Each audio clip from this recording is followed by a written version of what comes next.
He wakes up before the world does, not because he wants to, but because he has to.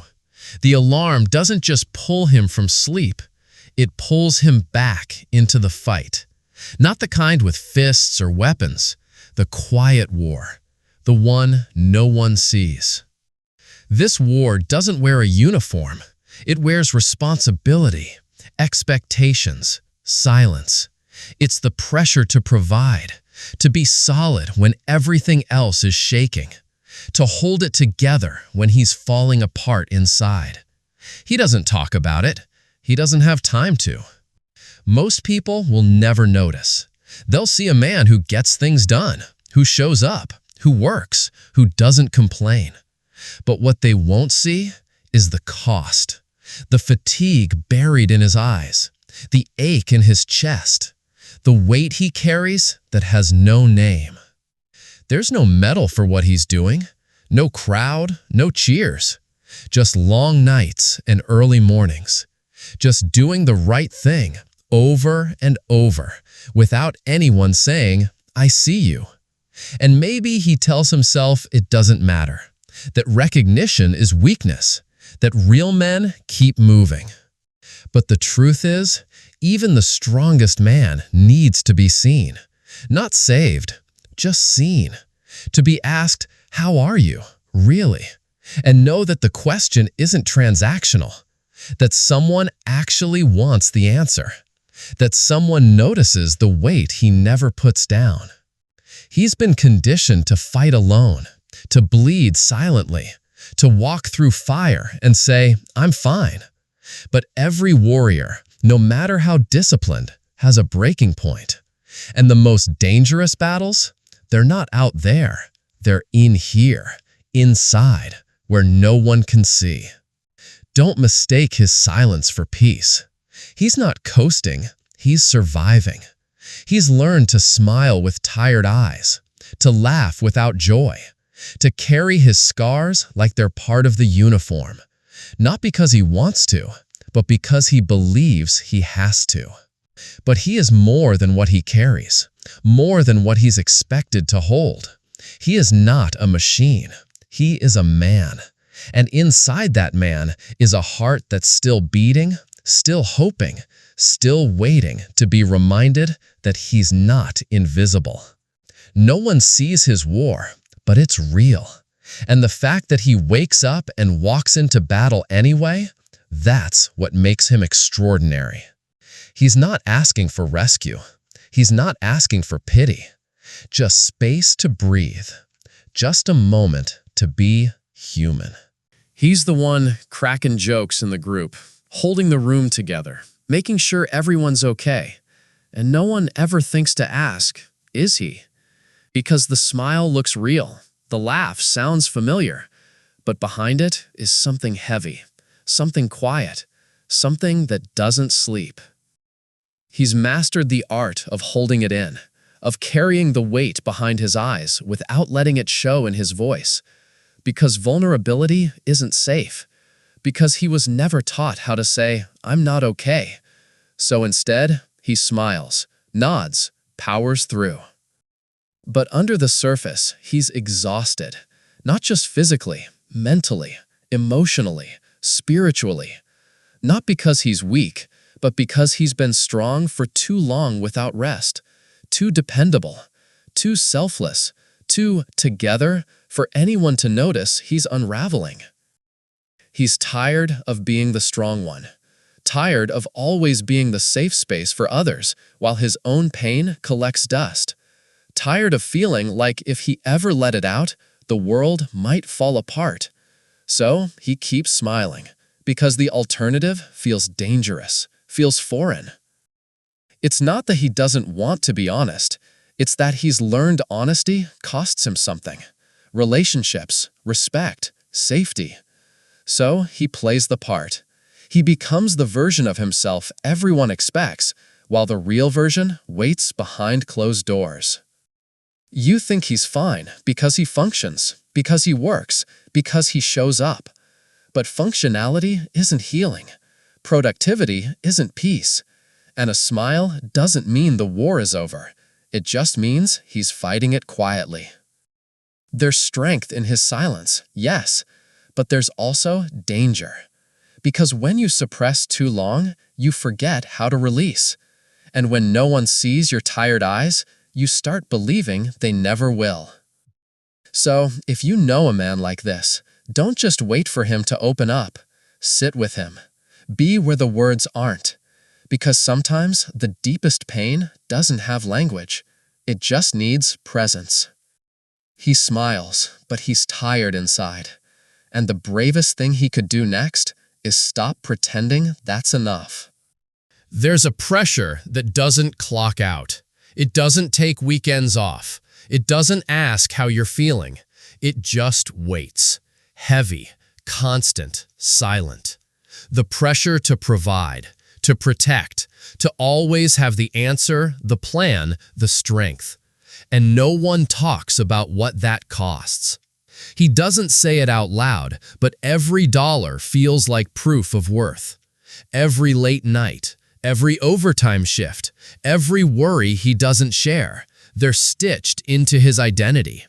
Because if he fails to provide, he feels like he fails to exist, not as a man, but as a person. He could be falling apart, but the bills still come. The mouths still need feeding. The lights still need to stay on. So he swallows it, pushes through, because he was taught that his value lives in his output, that love must be earned with exhaustion. It's a quiet kind of suffering. You don't see it in breakdowns. You see it in tight jaws, in long sighs before bed, in the way he says, "I'm good," even when he's not. Because stopping feels like failure, and rest feels like guilt. He wonders sometimes if anyone notices, not the things he does, but the weight behind them, the worry he hides, the hours he trades for peace he doesn't feel, the silent contract he signed that said, "As long as I'm standing, no one else has to fall." And the world won't tell him to slow down. It'll keep rewarding his burnout, clapping for his stress, celebrating his ability to suffer in silence. But beneath it all, the question lingers. What if I can't hold this forever? He doesn't need to be told he's strong. He knows. What he needs is to know he's allowed to breathe, that his worth isn't tied to his paycheck, that his value isn't earned through exhaustion, that he is enough, even when he's still. The pressure to provide never pauses, but he can. And when he does, not everything will fall apart. Some things might finally fall into place. From a young age, you were given the rules. Don't cry. Don't talk too much. Don't show when it hurts. Be a man. And so you learned to swallow your pain, like medicine, like poison, like it was your duty to carry what no one else wanted to see. They didn't have to say it twice. You felt it in the silence when you tried to speak, in the laughter when you showed emotion, in the way people shifted when you weren't composed. You got the message. Keep it in, keep it quiet, keep moving. And you did. But what they never told you is that pain doesn't vanish when you bury it. It waits. It hides in the corners of your mind. It seeps into your relationships. It turns into anger, into distance, into detachment that even you can't always explain. You became so good at swallowing it, you forgot what it felt like to release. You began to believe that showing pain meant you were broken instead of human. So you wore the armor. You held your breath. You kept showing up, half present, half numb. It's not your fault you were never taught how to feel, how to process, how to heal. You were taught to function, not to be whole. But there's a cost, a quiet erosion. And eventually, the pain you never express starts speaking through you anyway. This isn't about blaming. It's about breaking the pattern. You don't need to swallow everything anymore. You're not weak for letting it out. You're not less of a man for saying, "That hurt." In fact, that might be the moment you become more. You're allowed to feel. You're allowed to grieve. You're allowed to revisit the parts of you that were never given permission to exist. Not for attention, not for pity, but for freedom. You were taught to swallow pain, but today, you can spit it out. You can finally say, "This doesn't belong to me anymore," and walk forward lighter. They keep calling you strong. They admire it. They lean on it. They assume you'll figure it out, because you always do. But no one asks what that strength is costing you. No one wonders if strong has started to feel more like a sentence than a compliment. You've become the one everyone goes to, the one who holds it down, who doesn't flinch, who doesn't break. But the truth is, you do break, just privately, quietly. You hold yourself together so tightly, you forgot what it feels like to just let go. You didn't choose this role because it was easy. You stepped into it because you had to, because there was no fallback, no soft place to land. So you made yourself the net, the wall, the shelter. And no one saw that while you were holding them. No one was holding you. Strength was never supposed to mean silence. It was never supposed to mean self-neglect. But somewhere along the line, you equated strength with suffering, with being okay even when you weren't, with being invincible even when the cracks were showing. It's a burden to be the strong one, because it means you don't get to fall apart. It means you apologize when you need space. It means the moment you show emotion, people panic, because they're used to your silence, not your softness. Being strong doesn't mean you carry it all. Real strength knows when to set something down, when to say, "Not today," when to rest without guilt. It's not about holding everyone else. It's about not losing yourself in the process. You're allowed to ask for support. You're allowed to say no. You're allowed to not have the answers. And anyone who only respects your strength but not your humanity was never really in your corner. Being strong isn't about never breaking. It's about breaking with purpose, healing with courage, and rising again, this time without the need to carry everyone else's weight to prove your worth. Everyone sees the surface, the provider, the leader, the steady one, the one who has it together. But no one sees the silence when the door closes, the late nights staring at the ceiling, the weight of being the man, and how lonely that role can really be. You're surrounded but isolated. People are close, but not close enough to know what you carry. Because being the man doesn't come with space for vulnerability. It comes with expectation, with pressure, with the unspoken rule that you never fall apart. You give strength, but don't ask for it. You give time, but don't take any. You protect everyone else's peace while yours is slowly falling apart. And the truth is, no one really notices, because you don't let them. Because you were taught that being needed is more important than being known. Loneliness doesn't always come from being alone. Sometimes it comes from being everything for everyone and nothing for yourself. It comes from being admired but not understood, from being praised but not truly seen.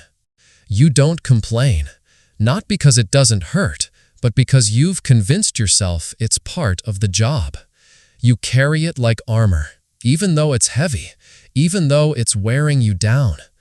Because somewhere along the line, you decided that loneliness was just the price of being dependable. But the strongest men, they're not the ones who stand alone. They're the ones who know when to let someone in, who know that connection is not weakness, that you can be solid and still need support, that even the man needs a place to lay his burdens. You were never meant to do this alone. Not all of it, not forever. You don't have to trade your soul for strength. You don't have to earn love by pretending you never need it. The loneliness you feel, it's real, but it's not permanent. And the moment you stop hiding behind the role and let yourself be real is the moment the world finally gets to meet you. Not just the man you perform, but the man you truly are. There's a rage in you, not loud, not explosive, but deep, heavy, taught, not chosen.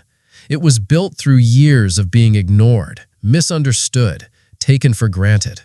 It's there when people talk over you, when life feels unfair, when you think, why does no one see what I carry? You were never really allowed to express it, not without being called dangerous, or immature, or unstable.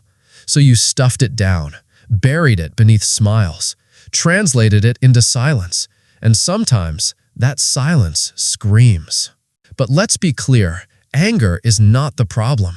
It's human, it's natural, it's often justified. The problem is when you carry it so long, it starts carrying you. When it leaks into your relationships, your choices, your voice, your body. Anger doesn't disappear when you avoid it.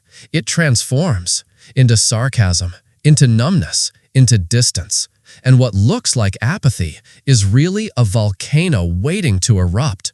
Not because you're violent, but because you were never given tools, only pressure.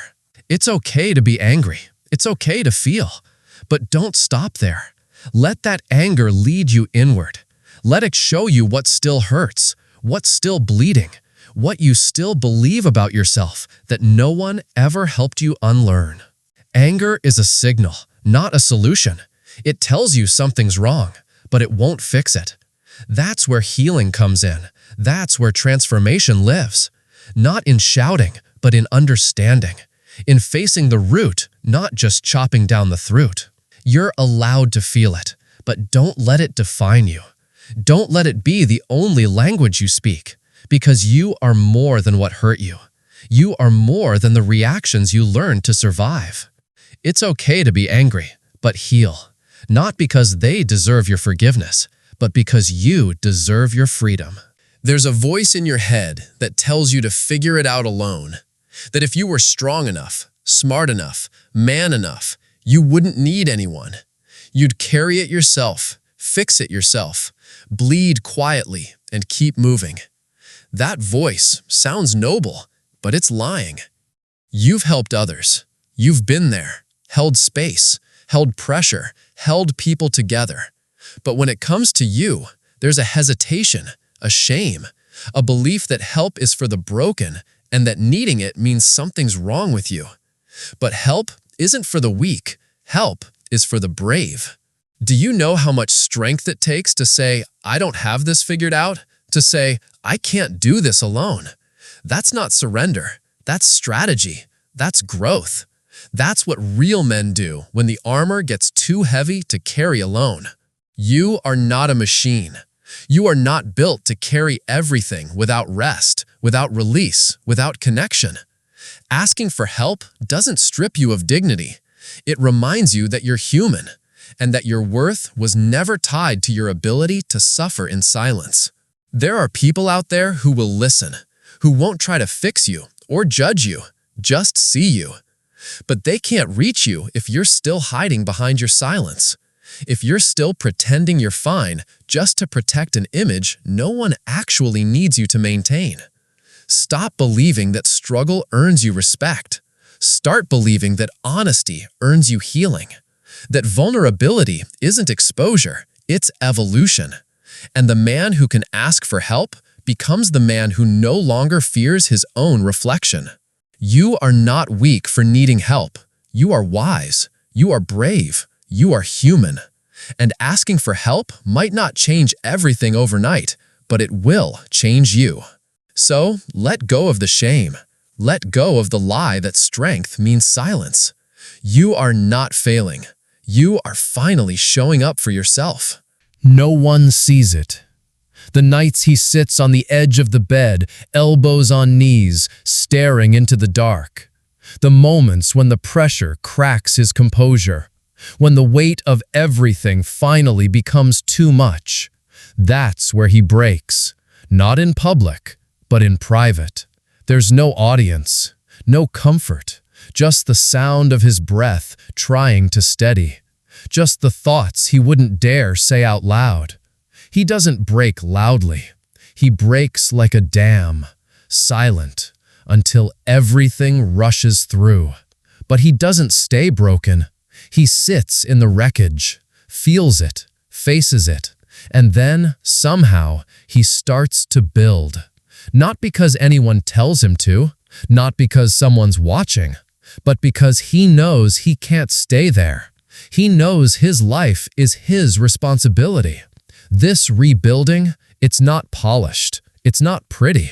It's full of doubt, of dragging himself back to discipline, of rebuilding trust with the man in the mirror. But brick by brick, moment by moment, he returns. And he comes back wiser, sharper, cleaner. No one claps for it. No one hands him a medal. But this is the real victory. The quiet rebuild. The refusal to stay shattered. The choice to build something better out of the parts of him he thought were ruined. He learns things in the breaking. Patience, humility, depth. And in the rebuilding, he learns something even deeper. That resilience isn't toughness. It's devotion to becoming, to healing, to rising without needing anyone to notice. He breaks in private, but he also rebuilds there, with quiet grace, with quiet fire. And when he walks back into the world, no one sees what it took, only that he's still standing. That's the kind of strength they'll never understand. And that's okay, because real men don't rise for applause. They rise because they must, because they were made to. Silence started as survival, a way to avoid conflict, a way to protect yourself, a way to stay safe in a world that didn't know how to hold what you felt. You told yourself, it's better this way. And maybe it was, for a while. But then, silence became a habit, a language, an identity. You forgot how to say what you needed. You convinced yourself your voice didn't matter. You mastered the art of the quiet exit, the blank expression, the half-truth, until silence wasn't just what you did, it was who you became. Now, people think you're just chill, that you're unaffected, but inside, you're full of unspoken thoughts, full of questions you never asked, full of emotions that had nowhere to go, so they stayed. They calcified, they hardened. You didn't choose to disappear, you adapted. You learned that being invisible was safer than being rejected, that being silent kept the peace, even if it broke you. But silence is not your nature, it's your armor, and armor gets heavy over time. Your voice is not a threat, it's a tool. It's how you connect, how you claim space, how you remember that you matter. And no, not everyone will understand you, but staying silent just to keep others comfortable only guarantees you'll never be truly seen. Break the pattern. Say what you need, even if your voice shakes. Speak your truth, even if it's messy. Give the world a chance to meet the man underneath the silence. He's not too much. He's not too emotional. He's real. You are not meant to go unheard. You are not meant to bury your story. Don't let silence define you. Let truth free you. The world doesn't need a louder you. It needs a truer you. And that begins the moment you stop hiding and start speaking. They see the scars, but not the story. They see the fatigue in your eyes, but not the nights you didn't sleep so others could. They see you quiet, focused, withdrawn, and they assume you're cold. But what they don't see is the sacredness of the fight you carry, the struggle you honor by waking up every day and facing it again. You don't complain, you don't broadcast the battle, but that doesn't mean it's easy. What you carry is invisible, and that makes it heavier. It's not a weakness to struggle. It's a sign that you haven't quit, that you're still in the ring, that you haven't let the darkness have you. You've been through things that would break most people. Pain you never got to process, loss you never spoke of, expectations that crushed you quietly. But you never stopped moving. You never let it steal your integrity. And that's not just strength, that's honor. Struggle has a way of refining you, stripping away the noise, bringing you face to face with who you are when nothing is left to prove. And what you find in that place, the man you become through suffering, is someone no applause can create. Society doesn't always reward you for enduring. It doesn't clap for your emotional labor. But that doesn't matter, because you don't fight for attention. You fight for alignment. You struggle for meaning. And that purpose? It's bigger than the pain. There is honor in showing up when you're tired. There is honor in protecting others while learning how to protect yourself. There is honor in not having all the answers, but still choosing to move forward. You've earned more than survival. You've earned respect. The struggle didn't make you less. It carved something into you. Depth, wisdom, fire. And the fact that you still have a heart that cares, hands that build, eyes that search for better, that's everything. So, if no one ever told you, there is honor in your struggle, you are not weak because it hurts. You are strong because you keep showing up anyway. They told you to man up, to tough it out, to carry it all without breaking. And so you did. You held it, you hit it, you survived more than anyone knows. And somewhere along the way, you started to wonder if all this pain meant something was wrong with you. But you are not broken. You are not ruined. You are not less. You are becoming. Becoming the man who chooses truth over silence, strength over numbness, growth over ego. Not because it's easy, but because you've lived enough to know that survival is no longer enough. You've carried shame, regret, pressure, pain, but you've also carried hope. You've carried vision. You've carried dreams that never died, even when you were too tired to chase them. That's not weakness. That's the soul refusing to give up. Becoming doesn't mean you have it all figured out. It means you're willing to face what you once avoided. It means you've decided to stop running from the fire and walk through it instead. Because on the other side of that burn is the man you've always been becoming. You are not here to impress. You are here to impact. You are not here to perform masculinity. You are here to define it for yourself. Not by how much you hide, but by how much you're willing to heal.